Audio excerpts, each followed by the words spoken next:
Happy Tuesday, everybody. Welcome back to the Pretty Little Podcast. We're your hosts. My name's Phoebe. And my name is Caroline. And today we're going to be talking about all things pop culture and probably mostly the amazing, amazing day that we all celebrated last week in Taylor Nation. Swifties rise up. Wow. I was gagged. If you remember, you guys, we literally postponed, like we swapped our episodes last week because I was so certain that something was going to happen at the AMAs that like would need, as I said, hard-hitting journalism, would require like us to get on the mic, get on the horn right away. And then we were clowns. So, like, imagine how much she was laughing at, like, because what were we seeing? Like, I mean, I remember going back to her Nashville, like, as soon as Speak Now was announced in Nashville during the Eras tour, right after, I feel like we went right into, like, we thought Rep was coming before 1989. Yeah. Like, the Easter eggs have seen the most, like, I feel like we've seen more Easter eggs for Rep than we have for any of the other things. And now it's like, okay, we really are just, and I don't say we, I'm not going to say we. A lot of Swifties, they've got the wheels turning in ways that we gotta maybe get on. A lot of Swifties, I do think, love you guys. A lot of Swifties need crate time, and that's just the truth. Majorly, or they need to be like working for the CIA, because tell me why someone was able to trace when the photos were taken, and they were taken at the end of March. I know, we need to be better utilizing the Swifties. Who even like? This is how I know they're so smart, is like I wouldn't even have had the thought of like, when was this taken? Yeah. And I know I can like find that information through the pixels. I know. The other thing, so either she was laughing, or in my mind, girl was stressing. In my mind, girl was like, fuck, okay, they are freaking the fuck out. And like, they are like bringing viewership for the AMAs up big time. And I don't like going to that award show. This was not what I wanted. This was not what I wanted. I feel like there is a part of her that was like, oh my God. Like, because I started to get that feeling you get when it's like, I'm like, is she gonna drop it at all? Like, I sort of was like, what if she just doesn't drop it? What happens then? And so I was wondering if she was kind of stressing out, like if the AMAs was sort of like, okay, I fucking have to say something, or was this just the first day she was allowed to talk about it? Like, do we know the details of that? So the details are, she purchased the masters from Shamrock Holdings for, we believe, $360 million, which is like $100 million less than they bought it for, because basically she was trying to make it like worthless, right? And it worked. Yeah. Wow, crazy. I do think one other thing that I'm like, it's so funny that now it seems so obvious. Of course she's not recording Reputation. Of course she's not. Like, now that she's not with Joe, and we got Tortured Poets, and like we got Midnights even, you know what I mean? Like, we got these songs, even though obviously a lot of the focus was on Maddie when the Tortured Poets stuff came out. Like, there were some very telling.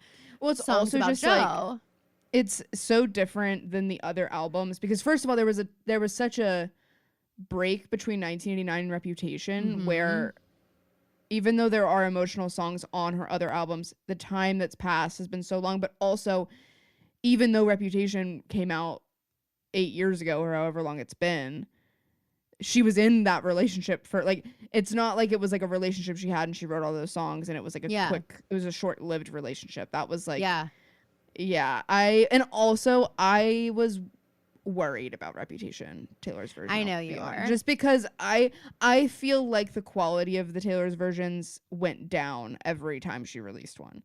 Fearless is actually perfect, which is why I want Debut so badly. And it makes sense, because you record something like that in Nashville, and the session players and they can play it exactly how it sounds in the original version, and she has a better voice now than she did, so of course those record, and that's why most of Red also sounds good, even though I am really happy to have the original All Too Well back, because I much prefer that version. There was a tweet I saw that was like, you cannot recreate the sound of a teenager's scorned voice, like, and that is true, where it's like there is something so cathartic about listening to somebody singing these feelings as she's feeling them, you know? Right, And that's part of exactly. also why the Eras tour Reputation was won't so work. amazing.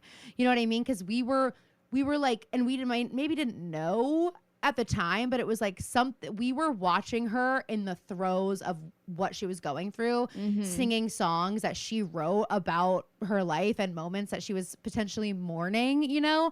Right. And like there's something so electric about that like really, I think, deepens the connection fans feel to the music. So it's like that, you know, it also just like to sing it as a more measured, tempered adult, it just is gonna sound different. And also, well, you know, there are a lot of like famous singers who have not done vocal training, and I'm not talking about you, Renee Rapp, but there are a lot of singers who like don't have trained voices, and that's one of the reasons people love them, because their voices sound chaotic and weird, and they have the imperfections. And like, as much as people are like, she's a bad singer, that's what Taylor had at that time. And it's more interesting to listen to as well. Whereas now I feel like she's so established, she can sing in her more established voice. And we're more interested in what she is saying, not how she's saying it. But when we're talking about re-recording words that we already know, we're going to be more interested in like, and we know all how, we've had these songs for so like that's 1989 for me was when I was like, I don't like, I'm worried. I don't have to, only because for two reasons. One, that's when her voice started, she just got more creative vocally. Like it wasn't like she was just singing country music anymore. It was like she was doing different things, and there are little details that we've had so much time to like we know exactly how she sounds on every word basically. Right. And also the magic that she and Jack had making those two albums, I just don't think the songs would feel or sound. And that's why like this, just the intro of Style, like it just didn't hit this. That's not Jack Antonoff, but like it just didn't feel the same. It didn't feel crisp like the original did. And I think I was worried that with Reputation, I just think pop music is harder to recreate in the way that she's having to re-record all of her stuff, which is why I think Debut will work. I just don't think she was going to get all those people to come back either. Like, not that she could, like, if anyone could, it's her, but like. But she needed Blake Lively's kid. Well, that's another thing. Do you think she's like, no, thank God about that? No, I don't think so. You know, people are saying it. You know what people are saying. You know what the streets are saying. Well, what streets are also saying is the idea, which I find so funny, is the idea of Taylor being a scammer in all of this. Wait, yeah, elaborate.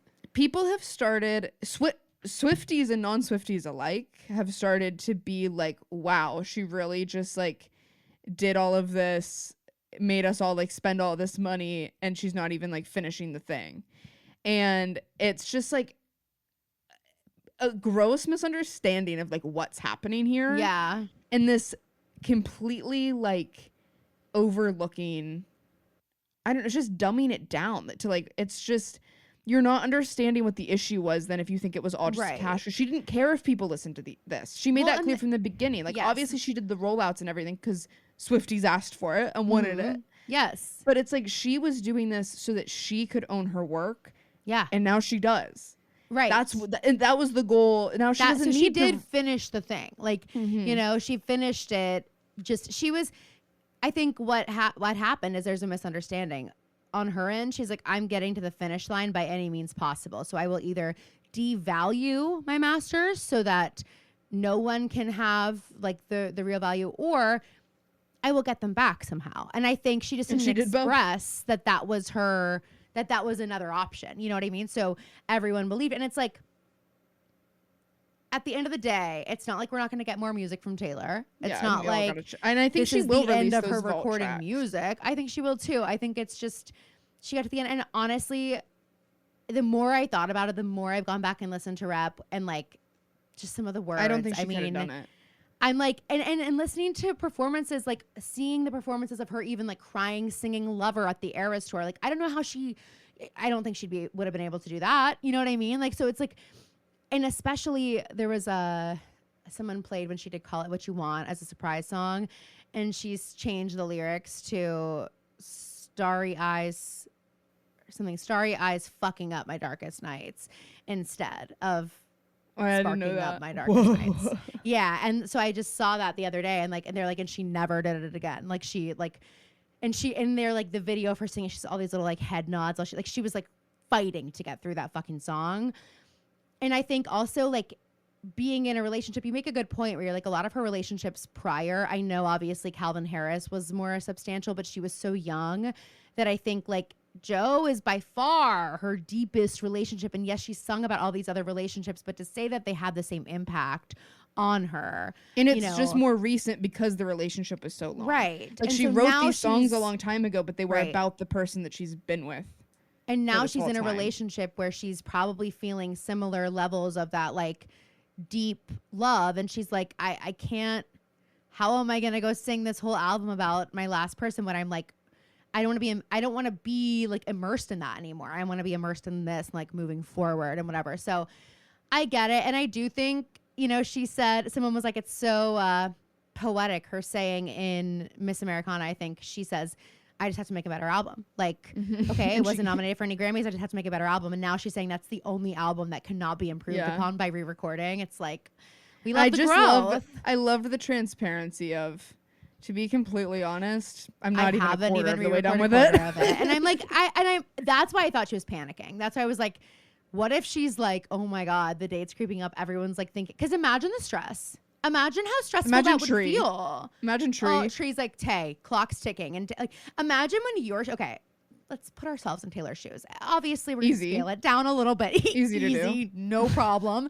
We're going to scale it down a little bit. But imagine like you have a paper coming up and mom knows about it and you know about it. And you're like so stressed. It's fine. There's even a million things going on, like blah, blah, blah. And mom just keeps being like, Fee, how's the paper coming? You're like, oh my God, shut up. And then like other people are talking about the paper and like your friends at school are talking about the paper and you're like, can we all stop talking about the fucking paper? Everybody's like, man, I heard Phoebe's paper is going to be so good. I can't wait to read it.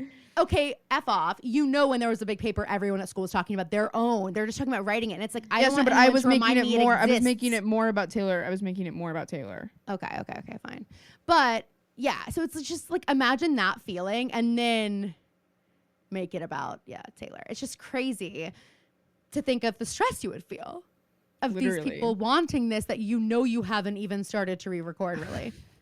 Like, I would be stressed. I would be stressed. I'm stressed thinking about it. I'm so excited. I was so thrilled to get to go back and listen to Better Than Revenge, the original, and someone commented and was like, yeah, slut shaming Taylor. She changed the lyrics for a reason, guys. And I said, yeah, and it pissed us off. And she said, well, good thing it wasn't written for you, with the nose blow emoji. And I responded and I said, so anyway, go stream slut shaming version Better Than Revenge. Like, shut up. We all forgave her. It's fine. She was fucking 16. I was also slut shaming at that age. Just kidding. Yeah. I wasn't 16, but still. Who cares? Like, I'm over it. I don't care. It's so fun to listen to and sing it. And that's why Phoebe and I will be doing a cover of it. Yeah, and you're it's welcome, better than Moth to the Flame. So, oh my God, that didn't even remotely hit the same. That was like, and she knew it. And hey, Taylor, you can sing the new version now. Please, God. Anyway, so do you think we're going to get another album? Because we've got the new little icon in the letter.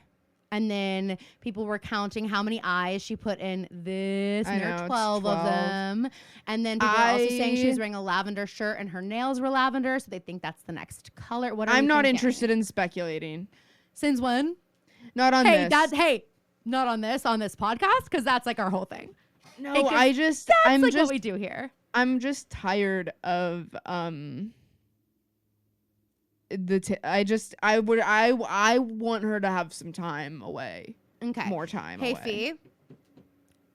It's fun to talk about on the podcast. That's why I'm trying to talk about it with you. I know, but I haven't even thought about it. It's not a fun conversation for you to be like, I'm not into that.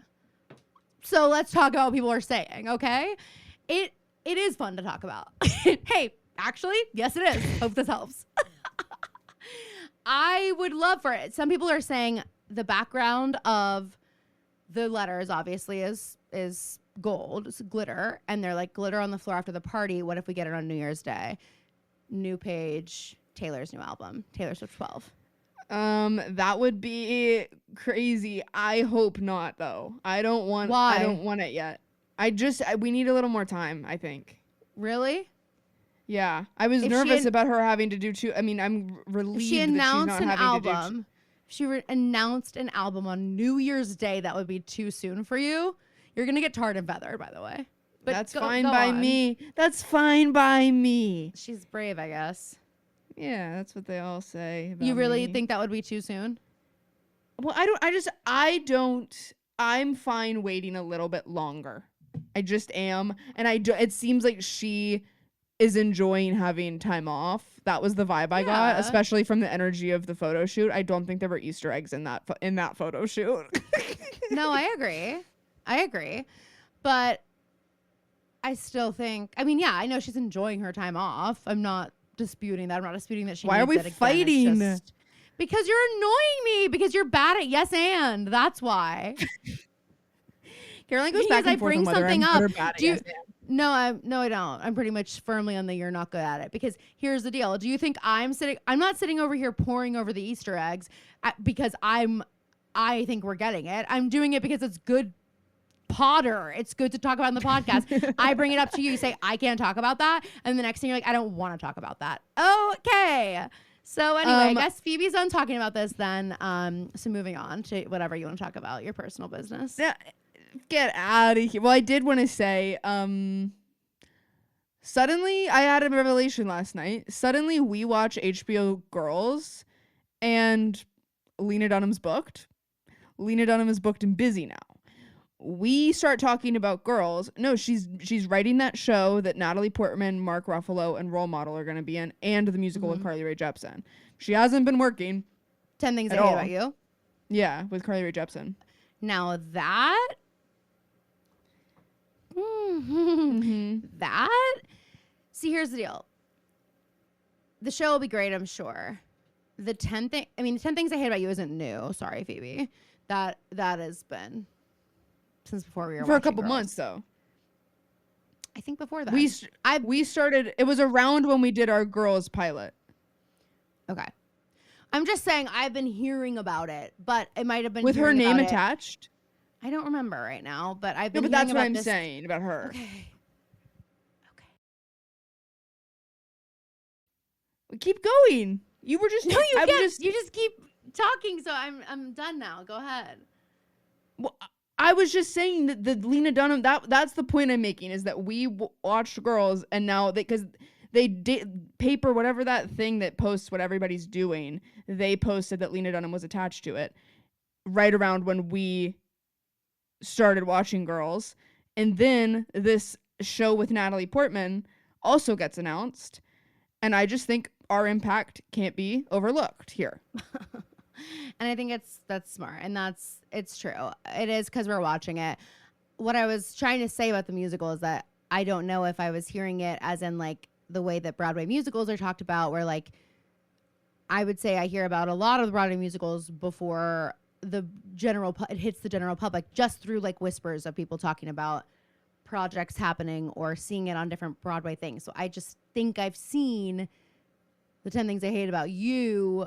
In my mind, I've been seeing it for a long time, and I think I was not interested as much in Lena Dunham because I wasn't watching Girls, so I was like not really like I wasn't as like enamored with the idea because I still think I had a bad taste in my mouth about her. But now that I've watched it, that's like so much more exciting to me. And now I can't remember if like before I also knew that. I just remember that I heard about the musical, and I think I heard that it was Carly Rae Jepsen, which even that wasn't like enough because I was like, here's the deal. I love that movie, but honestly, if I had, and this is crazy to say on the air, but if I had to choose someone to do it, I think I'm choosing Lena Dunham, the voice of our generation. And she is, and we just have to like, she is. Sorry, you can't watch that show and think that she's not. And that's why I'm so excited for this show with, it's Natalie Portman is playing a couples therapist who is single. It's kind of giving The Materialist, the new Dakota Johnson movie, which we should talk about that because that trailer. Wait, you haven't seen the trailer? No. Oh my gosh. Okay, put a pin in that. Anyway, the Lena Dunham thing is giving a similar thing, but you don't know what that is, so I'll explain it later. But she's like single, but she's a couples therapist, and she kind of gets introduced to Mark Ruffalo, who's obviously age appropriate, and they like kind of are. She's having to decide between having an age appropriate thing, and then Role Model, the singer Role Model. Yeah. He is playing like a young guy who Natalie Portman meets, and like she's having to choose between. Oh wow.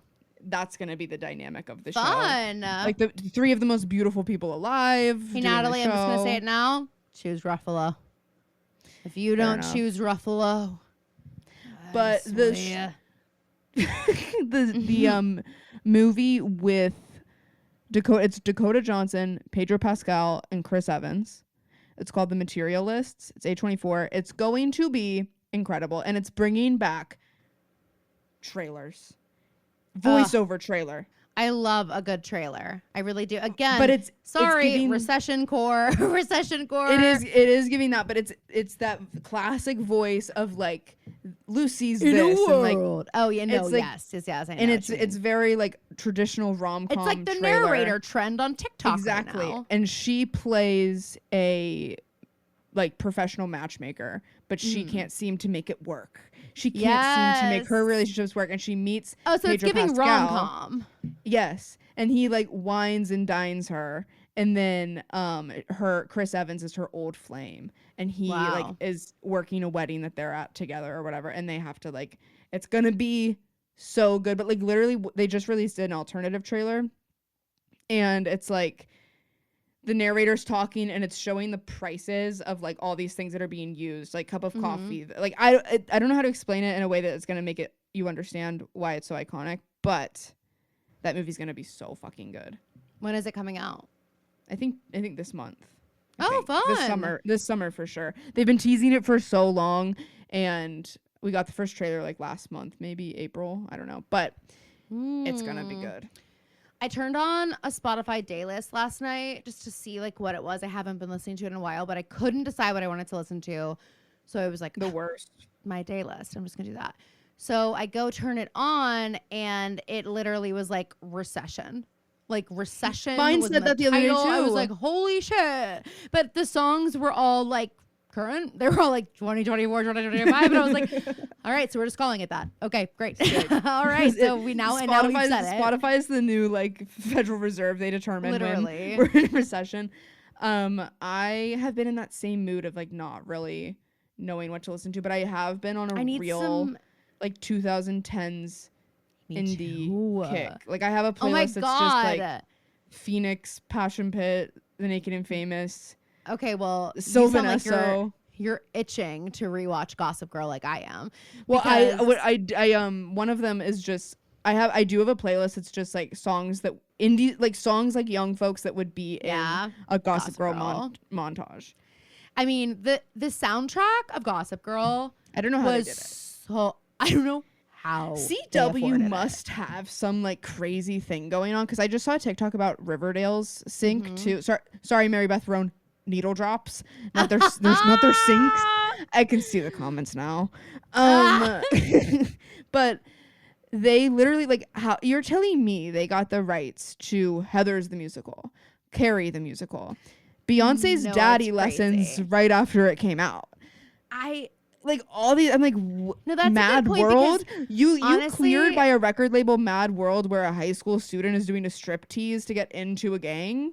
No, that is crazy. Because when I think about it for Gossip Girl, for a second, I was trying to problem solve how did they do this?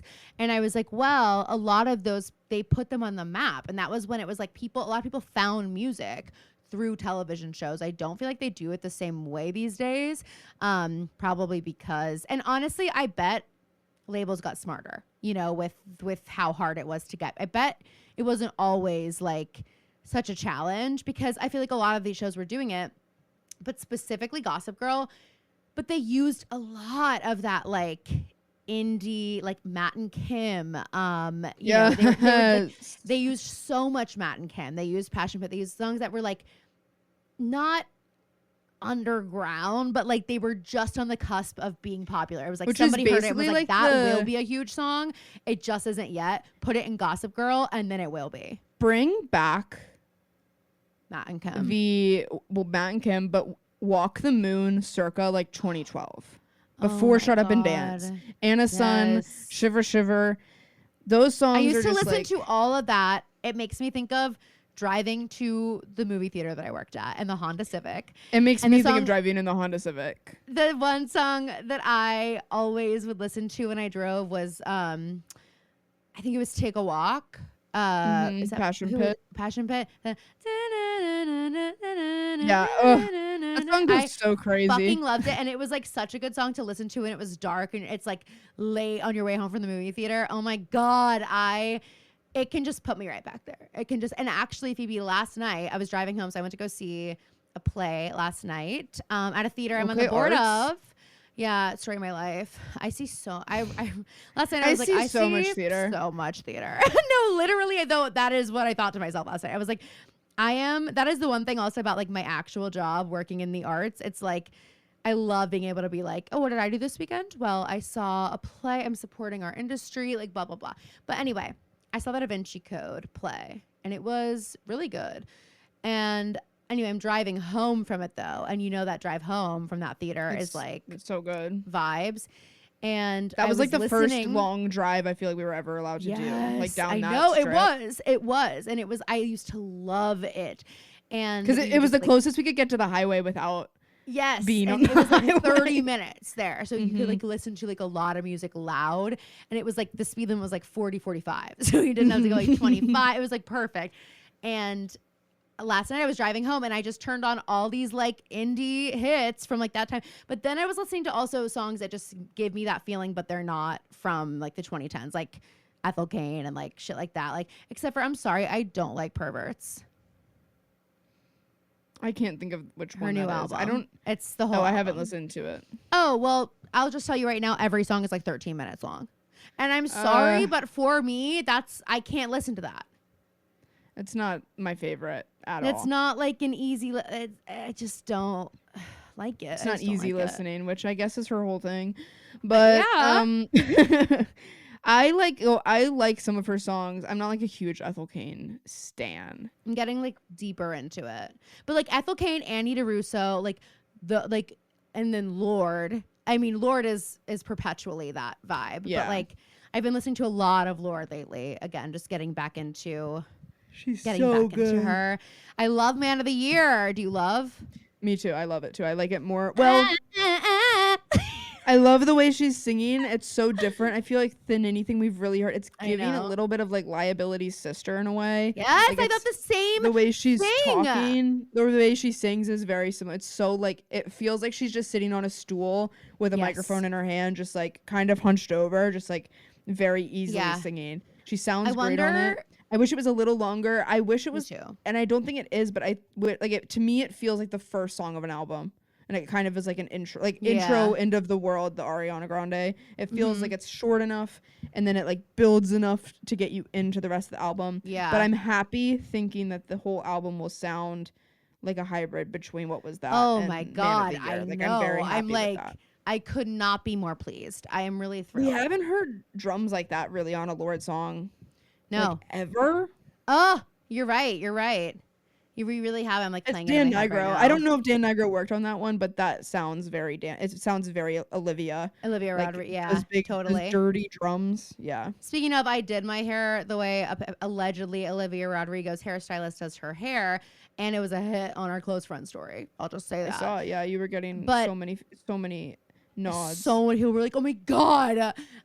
Just kidding. But guys, little do you know, Carolina's sitting in a charred house right now because it's I completely might on as fire. well be, because you have to switch between two hot tools. Okay, so it's your curling iron and then your crimper, and you do like every other piece, and it actually did look so good. Mom was like, "How did you do this?" She loved it.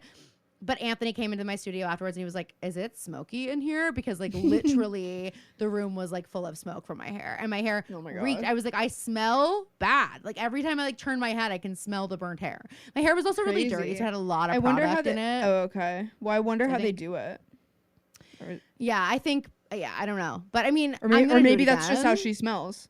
I just think that Guys, the you heard it smell here was first. a result of all the products, though. Olivia Rodrigo smells like burnt hair. Yeah, there you go. We said it. Just like Leslie Stone said about Hannah. I don't want to talk to this bag of hair. This bag of burnt hair. Anthony and I, as you know, are watching Gossip Girl his first time. And we got to the season 3 finale last night. And I'm sorry. It's one of the best episodes of television, I'm going to say. So much happens in this episode. I was like, this episode is crazy. He was like more crazy than the Thanksgiving episode where Vanessa says, and what makes you an expert to her mom after she says kids. Vanessa goes, and what makes you an expert? When you think all the drama's dead, Vanessa throws that. I cannot fucking stand Vanessa. Oh, I can't stand her. Anyway, in the season, and sorry, spoilers if you haven't seen Gossip Girl, but season 3 finale, here's what happens. It is the episode where Chuck says, Blair, I'm going to the top of the Empire State Building with peonies. If you're not there by 7 o'clock, I will close my heart to you forever. And she says, I won't be there. And she goes, Dorota gives birth, so Blair ends up being late. Serena and Dan kiss, cheating on Nate and Vanessa, and everyone finds out. Because Jenny takes a picture of Serena and Dan in bed together and sends it to Gossip Girl, who, by the way, hey, Dan, why'd you publish it? Hey, Dan, why did you do that? Because he's a journalist with integrity. Absolutely. Jenny gets caught dealing drugs by her father and also trying to break up Rufus and Lily's marriage. We find out that Lily, who has been allegedly like had cancer this entire time, she doesn't actually have it. Her ex-husband's making her sick to try to get back into the family. And then Serena fucking falls for it and runs away. And he runs away. And then Blair gets to the Empire State Building 1 minute late, finds the peonies in the garbage can. And she's like, oh my God. She runs back. Jenny has nowhere to go because Blair shows up at the Humphreys loft and says, I'm going to give you this smackdown you so rightly deserve. She goes, nobody loves you. And she just absolutely rails Jenny, which Jenny, by the way, deserves. And then Blair leaves and Jenny's like so broken, has nowhere to go. So she goes to Nate's apartment, but Nate isn't there. Only Chuck is there. And Chuck's really drunk. And he's like, I don't play video games. If you want to chill with me, you do what I do. And so they drink together and they end up fucking. And Jenny loses her virginity to Chuck Bass, at which point Blair Waldorf shows back up at the Empire Hotel in the elevator and says, Chuck, and has the peonies from the garbage can. Chuck comes out. Jenny's in his bedroom, has to hide that she's in there. There's a lit candle. He comes out. He's like, Blair. And she's like, I'm sorry. I came to Rhode. I gave birth. Like, that's why I wasn't there. I love you. I'm ready to do this. He's like, I love you too. Like, Jenny blows out the candle. Blair like sees the light change in the room and is like, is there somebody in there? Chuck's like, no. Jenny fucking sucks. Jenny sucks. Then Jenny goes to like sneak out because obviously she does not want Blair to see her there. She goes and we see this moment that I have never caught in Gossip Girl before. But it's this moment where Jenny goes to like make the bed in Chuck's room.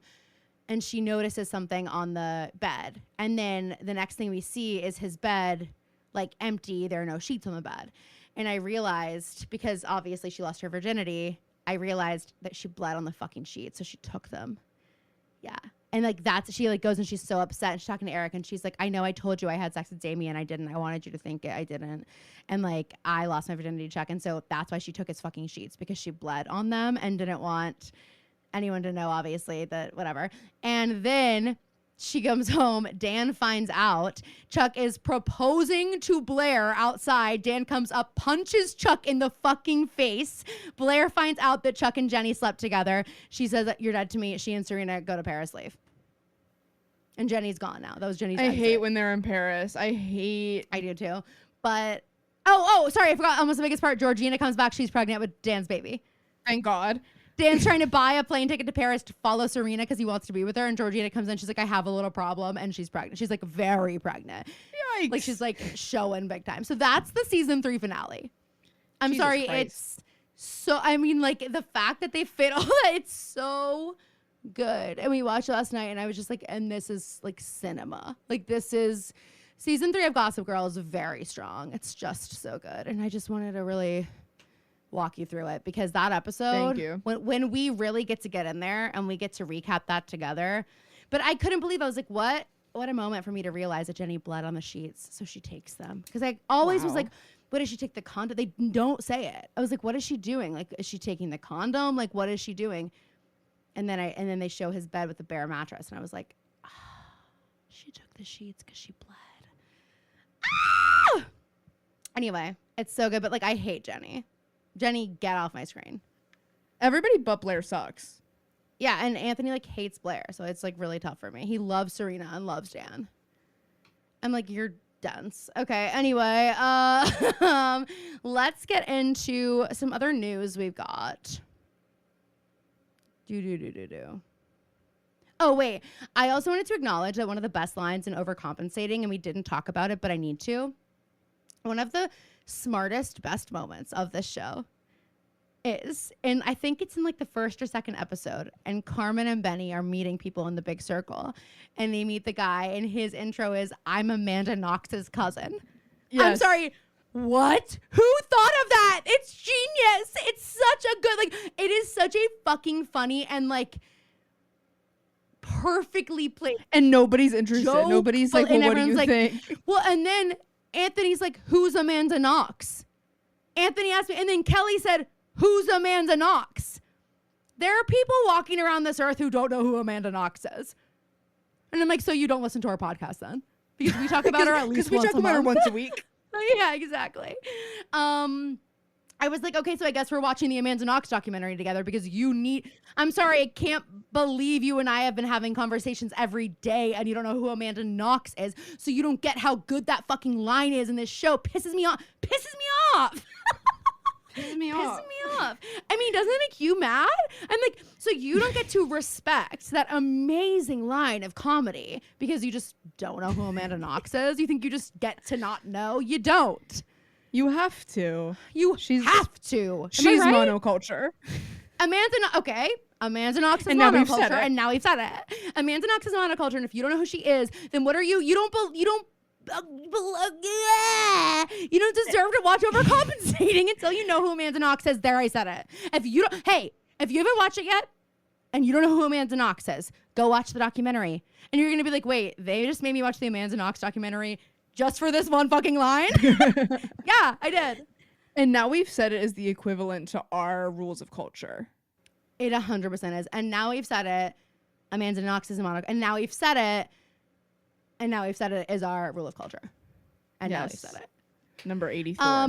Number 84. No, it's so funny. I just think it's such a funny line. And I have been like, the problem was Phoebe. And like, I love my husband and I love Kelly. But I was watching this episode for the first time with Anthony, and I watched it for the second time with Anthony and Kelly together. And both times, neither of them, like, I couldn't look over at either of them and be like, you know what I mean? And it was like, I just wish Phoebe was here. Because if you and I were watching, it would have been electric. If we had watched that line for the first time together. The energy in the room would be palpable. Off the charts is all I'm saying. We would have laughed so hard. You know what I mean? We would have. Yes. Oh my gosh. I'm Amanda Knox's cousin. Anyway, so that's what it's called when you take a line and you make a meal of it. Hey, Benny, I just made a meal out of that line that, I don't know, you wrote it, Pat wrote it. Okay, fine, I'll say it. I'm stressed all the time, and it's messing with my hormones. Between work, keeping up with the latest pop culture news, and everything else, I just feel so out of balance, and I know I'm not the only one. So I'm going to help you out. Happy Mammoth offers a free 2-minute quiz that can help you figure out what the heck is causing your hormonal symptoms. It couldn't be easier. And after the quiz, you'll get a personalized recommendation to help balance your hormones and start feeling better already. When I took the quiz, it suggested that I might be going through estrogen overload. And I can pretty much blame that for the way I've been feeling. One of the recommendations from the quiz was to take Hormone Harmony, which y'all know we love. And it has literally helped me so much, you guys. I'm less bloated, I'm less tired, and okay, fine, I'm less moody. Since I started taking it, I've noticed such a difference. Taking care of your hormones isn't just about feeling good right now, it's about investing in your long-term health. When you take the hormone quiz, you'll learn more about your hormone balance, and you can make small but intentional changes to support your body. Whether it's with Hormone Harmony or another Happy Mammoth product, the quiz really helps guide you towards solutions that work specifically for you. So, ready to start feeling like yourself again? Head over to happymammoth.com and take their free 2-minute hormone quiz today to find the ultimate answer to your stubborn hormonal issues. And for a limited time, you can also get 15% off your entire first order with my code PrettyLittlePodcast at checkout. That's happymammoth.com and use the code PrettyLittlePodcast for 15% off today. Okay, how about Hailey Bieber selling Rhode for $1 billion, for $1 billion? And now suddenly Justin is like posting all these cute supportive pictures with her. Yeah, well, and okay, look, I don't want to take away from like this accomplishment for Hailey Bieber in any way whatsoever, but because it is, as much as Phoebe hates to admit it, our job to speculate, I'm going to do a little bit of that, okay? The one thing I just keep thinking about is how Justin Bieber, how much money he owes people. Yes. And like, didn't he Yeah. just like sell his masters to pay? Like, he Yeah, a just like couple years ago. willingly And sold his. I only think for like $200 million. Yeah. Yeah. And so, and I've seen a bunch of that stuff and I'm like, did she want to sell? I mean, it does seem like a great move and she's still going to be involved. I think she's the chief creative officer or something. So like, it's not like she's not involved anymore. But it didn't really seem like the match I was expecting. I'll say it. You know what I mean? Elf, yeah. And Rhode also announces they're raising their prices and then they buy Rhode for $1 billion. Nothing, kind of like, nothing to disparage Elf, but Rhode just feels like like if I were to go into Ulta or Sephora, Rhode would feel like the more luxurious. 100%. Elf I can buy at CVS. Way. Yes, I think So I think it's an interesting move, but I hope that it's not because of him, especially with everything going on. I'm like, people are commenting like, okay, take that money and go divorce him, girl. And I'm like, I think he's why she did it. Like, and again, not that she's not even getting the full $1 billion. Like, it's like a business deal. I understand that. But I don't know. It's a great move for her. Like, congrats. I just can't help but feel like there's a little bit of darkness. And I mean, hey, I really like Rhode. Like every single Rhode product I have ever used, I have loved. And currently in my rotation, I like their lip tint. I like their glazing milk. I like their blush. I think that's all I've used, but like I really like all of them. So sorry, Selena. Speaking of Selena, Taylor and Selena getting dinner. I'm like, okay. Haven't seen them out together in a second. Yeah, but she was only with, I know she went to Dakota the night that she announced it, but she was with, solo with Selena last night. What do you think they talked about? Blake. I have to say, Taylor looks like she's like having so much fun with Selena. It's and like really we sweet. Don't really get to see that a lot. Oh my God, wait. Why did this make me cry? I saw this video of these girls who were sitting like eating at the restaurant that Taylor went to with Dakota, I believe, and her brother, right? Yeah, I think so. So which also I was like kind of a serve because like I am like, is Taylor like good friends with all these people, or does she like have her? She's like, okay, and I have to rotate my friends, like get dinner with a different friend, like you know what I mean? Because she texts Tree, hey, do we know anybody that has Dakota Johnson's number? I'd love to eat with her. I'm gonna go get dinner with her. I'm also like got the social battery for her to just have all these like dinners, like getting dinner with somebody is like you gotta be locked in. And for her. It's like a whole exactly. It's like a whole thing. You can't just run and go get dinner. It's impressive. But there were these girls who were eating at the restaurant. And they're sitting outside, and Taylor walks in, and they like didn't know she was coming, and they're all like big fans. But they were so cute about it. The one girl is obviously filming the moment, but her friend's like, and they like put their hands like, and it looks like their eyes like fill up, like they're like they don't say a word to her. They're just like, and it was like. It actually gave me chills. It was so cute. Like, it was like this adorable moment. I was like, if Taylor saw this, she bought you dinner because it's so cute the way they react. It's like they are seeing a princess walk into the restaurant and they don't bother her at all. They're just like, they feel so lucky and happy to have like gotten to see her. And I just think it's so cute. Anyway. I love it. I do think they talked about Blake though at dinner. They must. There's no way they didn't. There's Selena's no way low-key giving not Team Blake. And like Taylor's having to be like, Selena. I also, in Selena's wedding, is Taylor the maid of honor? Because I could see, even if they're not that close at this exact moment, like even if they're not close enough for that to be, I could see Selena just doing it. You know what I mean? Well, I think she'll be in the wedding. For Selena sure. posted for the Masters. So excited for her. Did you see what Lana Del Rey posted? That was fake. It was confirmed fake.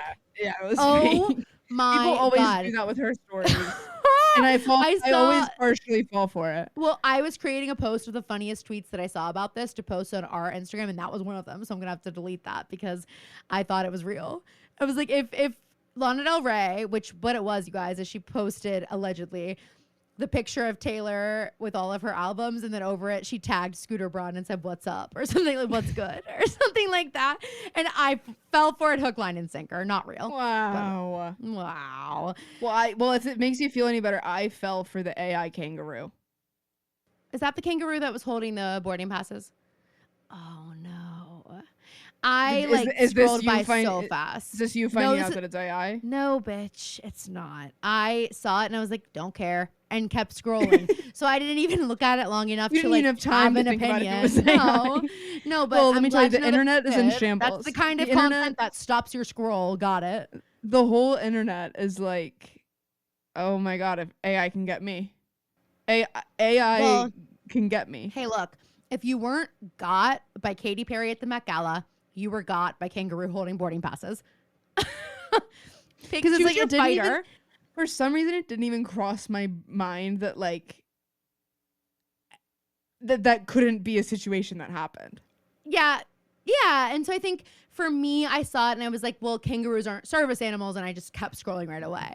Yeah, but I don't claim to know everything there is to know about service animals. And that would be, that's one okay, of those details. Caroline, expert of swords and service animals and sabers. And you'll know what that means on Thursday. In the future. And you'll know what that means in the future if you listen to yes. it. Okay. Let's talk about Patti LuPone for a second. Yikes. Patty. Yikes. So we were kind of like joshing about it a little bit because it was crazy, but neither of us had read the entire article. It was bad. I read the part about Audra and I started reading it and then I got pulled away, but I was like, I've got to finish this. Didn't read the entire thing. But like, I just feel like, Patty, what were you thinking? Like, why are you speaking? She absolutely deserved the letter that came from. And unfortunately, Broadway. I think it will be lost on her. No, it wasn't. She issued a response. She issued a response. And I was like scared. I was like, if she doesn't handle this right, like this is a big problem. And I just want to say, whoever wrote this for her, good job. Thank God and good job. And here's what it says. And if you guys don't know, Patti LuPone made some really disparaging comments about her fellow Broadway stars, and it got back to them. It got around, I'd say. Well, it was also in print. It was in the New Yorker. It was in the New Yorker. All right. That's drama's favorite. Well, of course. Mama, did you see this letter from Patti LuPone? It's in the New Yorker. She's kind of being a little bit of a B word. A little bit of a bitch for sure. Blah, blah, blah. The gist of it is I'm deeply sorry. I wholeheartedly agree with everything that was written in the open letter shared yesterday. I take full responsibility for it. I'm committed to making this right. Our entire theater community deserves better. Like, she said all the right things. Again, whoever said them said all the right things. And I just imagine behind the scenes, Patty's like, are you fucking kidding me? I have to write a fucking letter. Ha! Someone else do it. And then like, that's what happened. You know what I mean? That seems like exactly what happened. But at least she didn't get on the horn herself. Yeah, and so I was worried. We'll see. Because as she always, gives actions that, like, speak louder than words. She's so like, I mean, this interview is case in point. Like, exactly. The person who did that interview doesn't strike me as someone who's going to take well to this kind of criticism. Isn't she the one who was just talking to someone and she was like, just don't go online at all. If you don't go online, you'll always be happy and like you won't know about any criticism. She was talking George Clooney, maybe? No. Didn't they do an Actors on Actors? I feel like it was not Patti LuPone and George Clooney. They did, because George, it might not have been that quote, but they were talking. They did an Actors on Actors because they were talking about, he goes, I know how you deal with phones in the theater. That's so funny. Also, like, okay, I don't know how I feel about George Clooney, but what I will say is I think it's very cool that they're able to bring live theater to cable. Like, I think that's I can't believe it's the first time this has ever been done. And the promos have made me like excited. Like, I'm gonna watch it. It looks like it's we're gonna watch it and too. Good for George Clooney and good for CNN. It's very exciting, and it's also I'm kind of like because the Tonys are the next day. So why is this the only show that got this treatment? If it sweeps at the Tonys, I will know why. Not that will be why, but Anderson Cooper. Anderson Cooper has lined the pockets of the Tony Academy. Wow. Wow, and now we've said it. Now we've said it. Did you see that Sydney Sweeney selling her bathwater? Yeah, Sydney, what are we doing? I just like don't know about it. I'm just like, Someone was like, Sydney Sweeney and Sabrina Carpenter like are each other's foils. Like Sydney Sweeney is low key Sabrina Carpenter's Wario. Yes. No, 100%. Expand on that. Like Sabrina is like such a convention. She's a conventionally attractive who people would like. That is like what you would think of when you think of like a beautiful girl. So is Sydney Sweeney. Yeah. But Sabrina has decided to be a beautiful girl for beautiful girls. Yeah. And Sydney Sweeney has decided to be a beautiful girl for gross men. Thank you. Okay. Yes. Exactly. And I'm like, I mean, get your cash. I guess. Your bag. And like, I don't want to even tiptoe into, I'm not trying to tiptoe into the OnlyFans convo about like, is sex work real work? We are support. Okay. But this just feels like not that. This feels like someone who maybe doesn't even need to do that. You know, this seems like someone who is really leaning into like some of the disgusting, perverted things that like men say online about her all the time. And like, yeah, take back the word, take back the power. But it makes me feel weird. Like, I agree. And I don't really want to see this continue. Like, I don't want to see more stars like doing shit like this. Like, I just think it's weird. And the fact that it's going to sell out immediately, like, makes me want to vomit. So I'm like, how does she sleep at night? Not because I'm like, oh, you should be so grossed out by yourself at all. You should be grossed out by these men. I'm like, ew, like think about what these men are doing with it. Like they're these depraved fucking men in your comments and DMs, Sydney. Like these are the guys buying that. Like I just am like, protect yourself. I don't know. It feels like a very yucky thing to me. It makes me feel yuck. And I just like, and I'm also like, you're like a serious actor. I like don't know that you need to do this. No, right? It's like, very weird. Like I'm like, what her manager, it's very confusing. You break off your engagement and you start selling your bathwater, like. But she's done stuff with this brand before that has already like made people scratch their heads a little bit because it's like such a like. It's not like a brand that is. I don't know. It just feels like she's feeding into this weird area of her fans. Yeah, it's just bizarre. Which is like, you'll have a lot more success with the girly pops. I promise. Honestly, just look at Sabrina. Literally, like, that's a really, really, really good point. Let's also talk about the new Hadid sister. I'm sorry, it's so fucking funny. The idea of like, and now we're introducing our new sister, who looks just fucking like them. Who's a full-grown adult, by the way. Full-grown adult, introducing someone who's been on this earth for at least 20-something years. I'm gonna go find like their statement that they made about it. Hang on one sec. So basically, they just announced their new sister, Adan Hadid. Oh, I put that on our story already. Oh, I saw it. Anyway. It was beautiful. Whatever that means.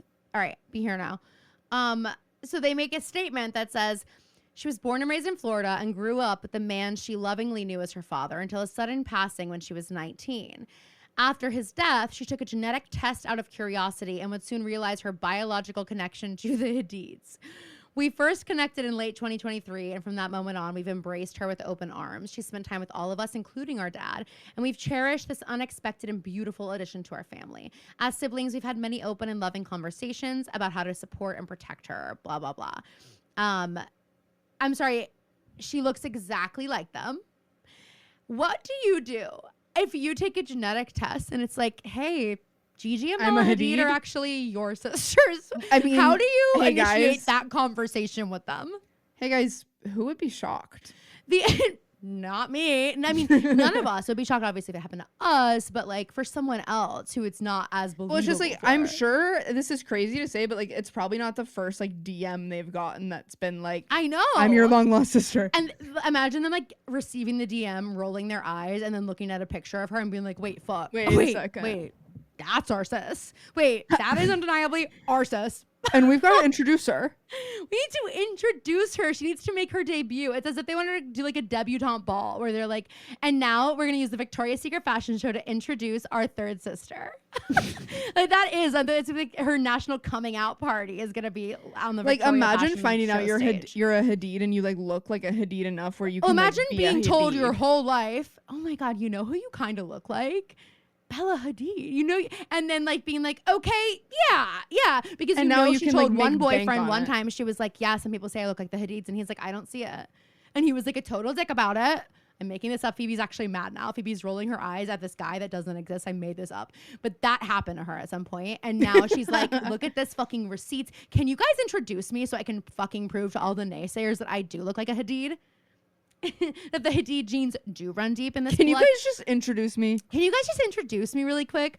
I think it's so fucking funny. I'm also just like, I mean, yeah, if she didn't look just like them, I think this would have been a wash. But there's no denying when they look. And the whole thing is that apparently once their father and mother were separated and he was single, he had like a one-night stand and got this girl pregnant, and they didn't find out until 2023. Crazy. I know someone in real life that this happened to. And they reacted the same way as the Hadids. They took her in. They took her and her son in. But like, imagine. I was like, actually, I would never want to know. They were like, basically they got a DM from someone being like, hi, I'm your sister. Your dad's my dad. Like, I haven't told him yet, blah, blah, blah, blah. And they're like, what the fuck is this? And it ended up being legit. But I'm like, I don't want to know. I do not want to think about, because like they found out their dad cheated on their mom. I know, crazy. And like, I mean, obviously I want everybody to have the opportunity to meet their biological parents if they want that opportunity. Yeah. But I do think that when you're in that position, like, is there any part of you that's thinking about the fact that like, if you tell these girls that you're their long lost sister, they're going to have to think about the fact that they're like, you're telling their dad cheated? Yeah. You're like, I mean, yeah. But I guess at that point you're like, well, why do I have to be the one with a fucked up life because of it? You know, if you do, it sounds like this girl was like, had a fine life. It wasn't like she was like, and thank God for that, because I can imagine if you have not a great life and then you find out you're Hadid, I'm seeking pissed. Damages.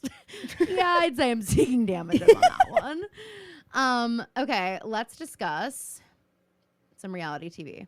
Road Warriors, you know we're obsessed with all things Bravo and all things Charleston. So on our most recent trip to the Low Country, we had to stop at By the Way, the new neighborhood bar and restaurant from Southern Charm stars Craig Conover and Austin Kroll in partnership with the Uptown Hospitality Group. We celebrated my 30th birthday there, and I have to say, like, the cocktails, the vibes, the service, immaculate. My favorite drink was the lavender gimlet, Empress gin, lavender lime, clarified milk. It was so pretty, so delicious.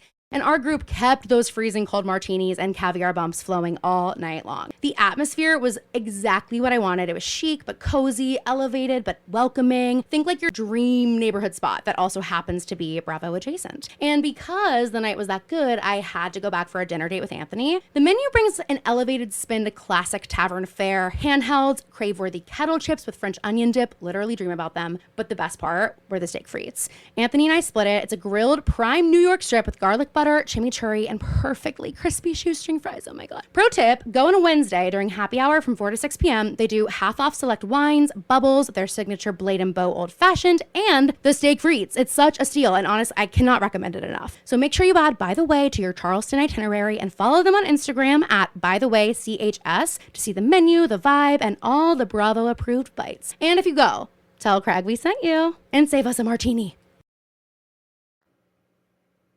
Or actually, no, sorry. There are a couple other things I want to talk about. I did think it was interesting. And let me know how you feel about this. That the first film Ari is announced to be doing after Wicked, after all this talk and fanfare about how she's like the next great actress, is Meet the Parents, the sequel. I'm sorry, I'm just not doing a sequel. I know Robert De Niro's in it, but like, right? I think that for people older than us, that movie is like, I think that movie is like, it's like Meet the Fockers. Like, I feel like it's one of those movies that like our parents and all their, like, it's one of those like classics. True. So I think that to me, it didn't strike me as a weird move, but I guess I didn't really think about it in that way. I just really was assuming that her first like entry to the cinema world was going to be like the lead of a new project kind of thing, not the sequel. It must be a good role. She also is so funny that maybe she wanted to do like something a little Ben different Stiller, than Wicked. yeah, is in it. And I wonder if like, I mean, she is so funny. I'm like, this is the next step. She's like, oh, I can't go on SNL. That would be too much. But I could do this, you know? That's Bowen's territory. I don't know. I just thought it was it's just not what I expected for her at all. Yeah. I think that's fair. But I'll be excited to watch it. Have you listened to any of the new Miley album? And Okay. by the way, guys, Taylor didn't purposely announce that you could go and listen to the old versions so that she would. Oh, is First that of all, what like, people are this saying? idea that like Taylor blocked Miley from a #1 when Morgan Wallen's album is #2. Yeah. It's like, we should, #1, let's count our fucking blessings. Let's count our Yes. blessings for what debut was true. able to do. But like, Miley wasn't getting that slot anyway. No. And frankly, she didn't do a whole ton of promo. I was just going to say that Miley started the promo for this album like a month before it was released. It wasn't enough. It wasn't loud enough. And I haven't really seen a ton about it since. No. And I'll tell you, I mean, but I don't want to be nasty because she says it's her best album. She thinks it's her best work. And I guess like you always want to feel like that. Like your next album is better than all the ones you've done before. But I just feel like, okay, I guess I hate artistry. Because I just feel like we're all I've trying always to said that about Caroline. Everyone has. You're not the only one. But I just think that like all these artists are trying to like make the album with the interludes and all the like whatever. It's just like Sometimes I it's want not you. easy listening. Sabrina Carpenter. She knows exactly who she is. No interludes here. And like Miley has all these interludes, and like it wasn't until the second half of the album that I was enjoying it, and then I was like already kind of tired of listening to it moving on. And what I'm really looking for, one of the things that like is bumming me out about, not bumming me out, but the reason I couldn't figure out what to listen to when I was driving is like I need an album. I want an album to dive into, to like kind of be obsessed with. There haven't been a whole lot of like Mount albums Joy just released lately. a new album. Okay, I should listen because they're coming here. I think this weekend. Maybe I'll go. But I just was like, this is not what I wanted from you, and I feel bad about that. But I don't need I don't need 4 45-second interludes on your album, right? I agree. Am I gonna be? No. See the comment section now. Summer House Reunion Part 1. Thoughts? Ooh, it's not good for the bed bugs. Really? Tell me why you think that. I think it's a really nasty look to be the 3 women who are laughing along with the men. I know. About something that like has anything to do with sex and making another girl uncomfortable. I think it, and Paige, I don't like that you were like, I told you not to date him. I know. You're older than her. Yeah. She's new. Like, I know that. And you guys, by the way, you said it, Paige. You said it, but you didn't say it in a way of like really coming at it. Like, you didn't say it like you're looking out for her. Right. You said it probably in a passing way. You guys made it clear from the start. You didn't make it seem like you were super interested in getting to know her. Yeah. I'm not saying that she did either, but you guys didn't make an effort to like protect her from Jesse. Mm-hmm. No. And I think also like, it's not, I know you've known Jesse longer. Yeah, for 1 year. It's not like you guys have that much allegiance. And I can't help but acknowledge that every newcomer who's brought into the summer house, unless they are a man, has a really hard time. Like women historically, Emerald said one and done. I think it was a bad look for production how they dealt with Emerald. I mean, Emerald's the exception, but like I think that historically, like the girls just openly accept like Luke, Corey Kiefer, like you just accept that behavior. Yeah, they accept it from boys, and as long as they're not the recipient of it, it's like, well, whatever. And the other thing is just because you warned her that maybe he wasn't a good guy to date does not mean that she like deserved what she got. Like it doesn't mean that like it was okay for him to treat her that way because you told her that he might. Like he was telling her he was in love with her, all these things, and I feel like we're not touching on that enough. Like Jesse was fully telling Lexi. Like he was the one who was like setting the tone for how fast this was gonna move. And she was following his fucking lead. And this idea that like she was this crazy girl who, and even the way Andy's saying it, like, oh, Lexi, who wanted to be exclusive from you from day one. It's like, no, he wanted that too. And his inability to take accountability drives me up a fucking wall. I watched it. We didn't even get to it really. And the way that he is so smug and his little facial expressions that he makes. Shut your fucking mouth. Oh, it made me irate. I was actually I was fuming watching him. I hate when people act like that when they're in the wrong. Like he genuinely doesn't think he's in the wrong. He does not think he's in the wrong. And it's because the people closest to him are saying to him, she's crazy. And I'm sorry. I'm so sick of this. She's not crazy. Look at her roster. She's dated all these fucking people. If she was that much of a nightmare, she wouldn't have all these like and I don't know. I don't know the girl. Maybe she does suck. Like, who knows? But in this situation, she was not in the wrong. I think she handled this. Like, was she a little messy? Of course, she's 25. Like, who isn't messy? I'm sorry. I'm 30. I'm still messy sometimes. Like, it's okay. And Paige, as if you were not messy when your first summer in the house, when you were making out with Carl and getting mad at him because he wasn't texting you during the week and you didn't feel like you were getting enough of a commitment from him, because that was your first season, Paige. You know, like, I didn't love it. I'm also like, why are we rehashing everything that we talked about last season's reunion with West and Sierra about the press? I felt the same way. Like, why are we? I mean, we I already was had this happy that conversation. Sierra got to like share her story, and like I definitely didn't know all that. It was nice to have that perspective. Makes it so much sweeter that she goes to Paige's for the holidays. I know, and it also makes it really sweet thinking about why she fell so hard for West. I mean, we understand now more about why she is so guarded, just what she's had to watch with her mother going through romantic relationships and how that's affected Sierra. And she's trying so hard not to end up in a situation like that. So it really also explains, like, this is why it hurts so fucking bad, West. Like, because not only did I let you in, which I never fucking do, I also told you about all this, you know? And I think Sierra has maybe been learning that when you speak about something, it takes some of that power away from it, you know? And so her able to talk about it on the reunion, I really hope that gives her some like freedom from it a little bit, you know? I think it was really brave. I also thought, though, then we get this moment with Lexi saying to Sierra on the commercial break, hey, Sierra, I think you're really strong for sharing that. And me just knowing that Sierra's about to turn around and like send it right back down saying like, all your press was taking hits on me. I didn't feel like it was. I honestly felt like Lexi did the best she could with the questions she was being asked. Well, it's like Sierra, you know as well as we all do that people are asking questions to get you to trip up, to get you to say the shitty thing. And frankly, for her first season, I think she did a very good job. And also, Sierra, you were like, the way that I would be a little, and especially when Sierra, I feel like, has made it clear that like they're not friends, they're not like cool with each other necessarily. Like, and then I see the way you're acting with Jesse on socials and stuff. Like, if I'm asked about it, I might be a little bit like shady, a little bit. Even if you asked me to keep your name out of my mouth for the press, it's like, but that's what we're here to talk about. You're a pivotal part of my storyline, right? And I'm also confident that like. Well, it's not like Lexi's bringing it up all the time. Like, again, she is being asked because, as you said, it's a part of her storyline. So, like, there's just no way that she's not going to have to talk about it, Sierra. Just like you're not going to be able to not talk about it either.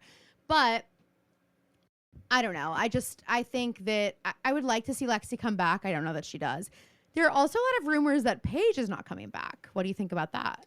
Well, I've heard the rumors that people think maybe the three, Amanda, Lindsay, and Paige at Lindsay's apartment was kind of a setup to a potential spinoff for them. Whoa. Oh my God. That Which would be I don't know if that's interesting enough. They're I love them all. Sierra would need to be included. Exactly. Yeah, I agree. And the other thing is I'm kind of sick of Amanda and Kyle. I'm sorry. I actually feel it differently. I have loved them this season. It's the first season I've ever really the spotlight's liked them. Not on them. Exactly. And Mimi and I were talking about that. We're like, everybody in the cast better be thanking Jesse and Lexi because they got by so easy this season. Yes. But absolutely. I just like am like this season. I feel like I've been reminded of like the things that I do like about Kyle and like I feel like he's still going out too late, but like he's been able to come into his own and find a thing that worked. And Amanda has also become so much more comfortable in her own skin and in the relationship and has been able to let go of some of that I think anxiety a lot of that comes with from him. The marriage, you know, like she feels more secure just knowing like, okay, look, we're married at the end of the day. But I mean, last summer they were married and that was the summer she knocked all the stuff out of his bag. I think she's just more like settled in now where she's just like, okay. And I think she knows herself better. And also last year she was not that's what I was going to say. She didn't know what was going on in her head, and now that she has a better handle on everything, I think that I've really enjoyed them, and I do think Kyle has these moments where he is like, the way that he cares about Sierra is like really sweet to me. Yeah, and Mimi and I were also talking like it's so funny that Kyle is like this guy that we all like think he sucks, and he does suck a lot of the time. But he also was the first to apologize to Maya when she was in the house and she and Sierra brought to everybody's attention the like microaggressions that they were feeling. You would expect a guy like Kyle to get either super defensive or like angry or like dismissive, and he was and it really like it seemed like it rattled him. Like, not to give him too much credit, but it just like he has these, and I think when he is not acting, now that he and Amanda are in a good place, it's easier to see the good in Kyle. God, I'm so critical of him because like I have something for everything you said that makes me like he's still a piece of shit. Like, I just can't, because I also see Kyle as someone who consistently sees his life flashing before his eyes. Like, I see Kyle as someone who is always like, how does this affect me and my business? And so in those moments, I don't always think he's doing it because for the right reasons. Like, I think he's like, what is going to show up the best, you know? And the other thing I think about him is that he's a fucking shit stirrer and he likes to be into the drama. So I'm like, he's going over to Sierra and hugging her, whatever, but he's also the one who sat on the couch and told Lexi, like, started the Sierra feud. You know what I mean? By saying to Lexi, oh, I heard you, you know, like, he likes that. And the other thing, I'm sorry, is like, I can't forget what he did to Paige this summer. The text that he sent to Paige, like, I'm sorry, you're out of line. Like, I think a few good moments does not, for me, make up for just like who I think he is. And like his back against the wall, he's not showing good character, in my opinion. Now, one thing I will say, as you're speaking about this, like, if they were to do the spinoff with the three of them, I do think they have an interesting story here with like Lindsay's unique motherhood journey, where she is, I don't even know if she and Turner are together right now, but she's essentially doing this by herself. Yeah, I think we'll find out. Then you've got Amanda, who's like, well, I've been struggling with fertility, but also now I just want to be happy and healthy for a little bit on my own before I introduce a child to this. So she's kind of exploring this like moment. And then Paige, who's like, hey, I just froze my eggs and I actually don't have to be in a rush to do this. I want to focus on my business. So you've kind of got three unique like motherhood, you know, women in their 30s kind of journeys, which is interesting to watch. But I'm still holding out hope that Lindsay goes to Rhode. Yeah. But that would make more sense if they were planning on doing that.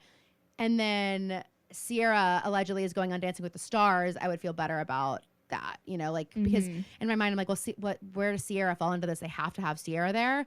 But if she's off doing Dancing with the Stars, she's kind of giving friend of her coming in as friend of, and then maybe joining second season, because I do feel like she maybe is trying to like, she's branching out a little bit, spreading her wings, you know. I had a Bravo moment of vindication because right after Summer House ended, my Hulu did the first episode of Winter House. And I have been telling Mimi and Maddie to watch Winter. I was like, when they watched Summer House initially, I was like, you guys should really like figure out where you need to insert the Winter House seasons, because first of all, it's where you see Paige and Craig, but it's also pivotal. Like, this Sierra information is so important, and it's all these favorite. Like, they are watching Southern Charm and they love Summer House. So I'm like, you have to. It has the scene, the Austin and Sierra, and then the way that then it'll make more sense when Paige comes down and talks to Austin about Sierra being like all this stuff with all the Lindsay and Sierra stuff in Summer House. Like, they didn't even know about like Lindsay and Austin, and I was like they watched the like this on this season of Winter House, like this whole like the montage of everything that happens, and they were like, maybe we should watch this, and I was like, oh my god, like, and some of us have been saying that actually. Yeah. Some of us have been saying that. I'm an evangelical for Bravo. No, yeah, exactly. And I do think you're right. Like, it's the missing pieces to kind of like connect all the dots. You really need it. It's like missing a Marvel show or a Marvel movie. Completely. But a show is a better way. Because sometimes it's like you're going to see all the movies, but you might miss the like 10 episode show on Disney Plus because you just don't have it. And then it's like... But then they talk about it in the movies, and I'm like, now I need to go get Disney Plus so I can watch this fucking show, which didn't feel as big because it wasn't a movie. Yeah, no, totally. Yeah, that's interesting. It's all very interesting. I like it all. I'm excited for this week. I'm nervous because I think we're gonna get like the bulk of the Lexi Jessie stuff this week, and so it's a little bit nerve wracking. And can I just say, we're not gonna go into the Valley, but like I cannot. I'm behind. I'm 2 episodes Janet. behind. I cannot stand Janet. She's I messy cannot stand her in the Valley after shows. I cannot stand her. She just went on the Vile Files. And basically listen, you're going to die at this.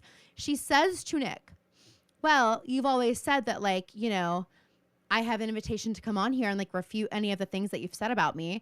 So I saw that in the comments, and I actually went through all the transcripts of your show, and I Control F searched my name and found every time you talked about me. And I'm coming in here now because I'd like to like refute and like talk about all the things you've been saying about me.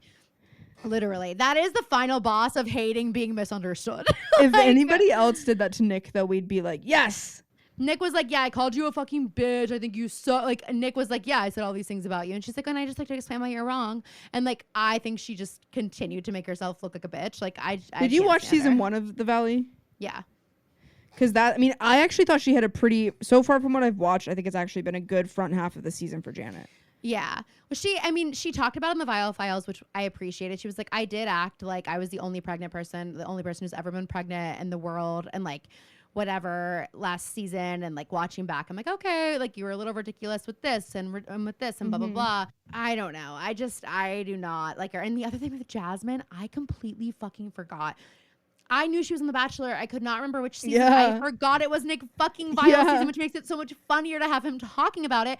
But they're talking about how, Jasmine is so upset about Danny putting his hand on her leg and saying, go get daddy a drink, which I'm also like, every single one of my friends would say that. Like, guy friends, straight or gay, would say that to me. And like, I get it. Like, you felt uncomfortable. I'm not trying to minimize that experience. However, for her to still be like a year later, he's now like in the most recent episodes, he's going to have to bring her and Michelle out to apologize to them again. Like, he is doing all these apologies. Jason sends her husband to go talk to Danny about how he needs to apologize again, like how it's still upsetting everybody. Like, and Janet's just getting all involved. She doesn't need to be. And I want to say, when I see the clip that resurfaces of Jasmine reaching across and choking Nick at their dinner date, and Jasmine's all upset about somebody touching her without her consent, and she's literally blackout drunk, she's like, I want to choke you out. And she grabs Nick's neck multiple times in this scene, choking him. And he's like, yeah, I'd still like an apology from Jasmine for touching me without my consent, because she did it to me too. But I am like, it is to know that you have one of those moments on camera circulating. I feel like she doesn't really have this season. I think last season, I feel like she got a little bit of flack for not really having a storyline. And so maybe she wants... So we'll just use this one again. Make it bigger. Yeah. I just don't love it. Anywho, that's all I have to say about Bravo. Do you have any other Bravo notes? No. We're kind of in a slow season. Yeah, but things are about to pick up this week because we're getting Island. Love Island USA! I am so fucking excited for it. I'm so excited. What? I need it. I thought you said I hate it. I was like, no, I need it. I hope you made you love to hate it. Guys, we will be talking about Love Island, so hopefully you guys are watching, because realistically, it will make its way into every single one of our episodes from now until it's over. So get on board. All right, let's get into our rotations. I know I'm first. Okay, first up, I'm going to put that line in Overcompensating. I'm Amanda Knox's cousin. I think it's fucking fabulous, so that's got to be in there. Number 2 in my dream rotation, I am putting salmon. I've been eating salmon again. I fucking love it. Phoebe doesn't like it. Yeah, but I do I like salmon sushi. Okay, well, I don't like salmon sushi, but I love salmon. I don't like cooked fish. So weird. I mean, but I just love it. I'm not like even like a big fish person. Yeah, so salmon. And then third, I'm going to go ahead and put Lorde, my girl. I'm loving the new music. I feel like once I have the whole album, it's such prime Driving in Pittsburgh music, and you know it. And I can't fucking wait for it. I'm loving the 2 songs we have so far. Just so great. So that's my dream. Pretty boring. So boring, in fact, that Phoebe is completely yawning. Holy moly, you guys heard that, right? Phoebe, don't edit out your yawn. I'm sleepy. I'm not. Okay. I'm kidding. Of course I'm sleepy, Phoebe.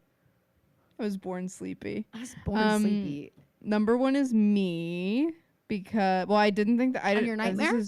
Yeah, because I have been so bad at grocery shopping, and now it's like, I gotta go grocery. I've been like, Mimi's a quality time person, and I've been trying to be better about that. So I will grocery shop together. Well, she doesn't like grocery shopping. She orders her groceries. Okay. All right. Mimi, a girl after my own heart. I don't really like grocery shopping with people. That's so weird and unlike you. Oh, wow. So, but I will go over where I grocery shop is close to Mimi's apartment. And so I've been like getting us Starbucks and then taking it. And then I get to a point where I'm like, I am not going grocery shopping. Yeah, that's like, but you can't go after, because then all your things will get warm. Exactly. Oh, that's a dilemma. I think you might just have to say, you might have to make a sacrifice, and so might Mimi. and grocery shop together every now and then. Or like be like, look, I'm going to do the bulk of my grocery shopping by myself, but then let's go to Trader Joe's together and let's just get some fun little snacks. You know what I mean? Like it's way more fun to roam the aisles at Trader Joe's. But I also just like can't think of what I want to make for dinner. I was in such a good groove for so long of like you really were. And now I feel like my travel, I like was in Nashville for so long, and then I like I hadn't traveled in a long time, and then I traveled, and now I'm like all out of whack. Yeah. Next is going to be also me. Well, I just got a new TV stand from Taylor. Taylor was very generous and gave me her TV stand, but it is the heaviest thing in America. And we were able to get it in my car. And I actually have to drive about 3 inches from the steering wheel for it to have fit. It fits. I did the measurements. Like I was right. It does fit in the car, but not comfortably for anybody. And also now doesn't sound like safely either. I can't get it out of the car on my own, and I like have to figure out when I'm getting friends here. Sounds like when me and mom come, help me. Well, no, because I'm going to Bonnaroo, so I have to get it out of the car before that, and I have to pick you guys up from the airport. So when is Bonnaroo? 2 weeks. Eek. But anyway. So there's that. I think I'm gonna have. So what is that on your? Is that on your rotation? That situation, the situation that I know that's in my car right now, and when I get in the car, I'm gonna have to do. I'm gonna have to think about that whole situation. Okay. Last is the New York Knicks because I don't care about basketball at all. At all. I've never. Pittsburgh doesn't have a basketball team, so I've never been interested. Come on, you do care about one thing. Kylie and Timmy. Exactly. This is what I mean. A lot of them. I am sad now that we're done. And like it's been really cool to see everybody that lives in New York come together and like all these different celebrities go. I didn't like the Knicks haven't been in the playoffs in like they've sucked. Decades. So it's been really cool to see, and it's been cool to see like them become friends, like celebrities become friends with each other through like Spike Lee and Timothy Chalamet. It's like Chalamet? Have you ever one of you guys? Yeah, it's like would they ever be friends in another situation? And Timmy's like, hey, I want to be one of the greats. Yeah, like, I got you. But now the Knicks have lost, so it's not Knicks in 6. So Kylie's not getting laid until they win again. Did you see that? Did you see what she reposted? This yes, she reposted the Samantha saying, "If the Knicks lose, I don't get laid." So fucking funny. I love it. I love the transparency, King Kylie. Yes, I love it. So that's my rotation. It was a terrible one, but that is how I'm feeling now by Charlie XCX. There you go. All right, guys, thank you so much for listening. Let us know what you want us to talk about next week. Let us know what shows you are watching, what we should be tuning into. What are you listening to? We want to know. Last week on the Patreon for Honorary Connell Sisters, we did our pilot recap of Smash, and it was smashing, I'd say. It was frankly smashing. Right. And I plugged it on Thursday, but I've been doing this new thing where I drop tea with lots of personal details on Patreon. I've been doing this new thing. And it's been fun. I've done the past 2 episodes. So go check those out. And maybe Phoebe will start being forthcoming. Doubt it, but maybe she will.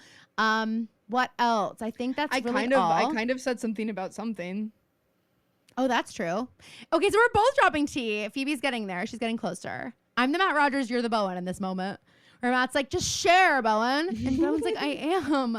Anyway, and then on Thursday, we're recapping season 7, episode 6 of Pretty Little Liars. Go listen to that. It was a doozy, guys. I don't wanna throw anyone under the bus, but there's a major continuity error. We hit error. We hit on it right away. So go check that out. All right, guys, we love you so much. Please leave us a 5-star rating and let everybody know how much you love this podcast. We will see ya next week. In Splat.